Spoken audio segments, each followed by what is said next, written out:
ഇറാന് ശക്തമായ മുന്നറിയിപ്പ് നൽകിയാണ് UAE ഔദ്യോഗികമായ വാർത്താ സമ്മേളനം നടത്തിയത്. രാജ്യത്തിൻ്റെ പരമാധികാരവും അഖണ്ഡതയും കാത്തുസൂക്ഷിക്കാൻ ശക്തമായ പ്രതിരോധം തന്നെ തീർക്കുമെന്ന് UAE സൈനിക മന്ത്രിതല വാർത്താ സമ്മേളനം വ്യക്തമാക്കി.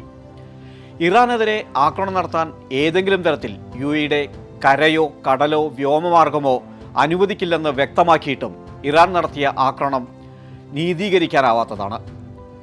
ഇറാൻ ആക്രമണം വെടിഞ്ഞ് സമാധാനത്തിൻ്റെ പാതയിലേക്ക്, ചർച്ചയുടെ പാതയിലേക്ക് വരണമെന്ന് UAE ആവശ്യപ്പെട്ടു.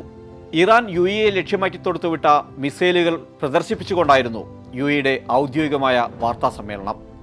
UAE ലക്ഷ്യമാക്കി ഇറാൻ തൊടുത്തുവിട്ട 755 ഡ്രോണുകൾ, 8 ക്രൂയിസ് മിസൈലുകൾ, 168 ബാലിസ്റ്റിക് മിസൈലുകൾ എന്നിവ വിജയകരമായി UAE പ്രതിരോധിച്ചു.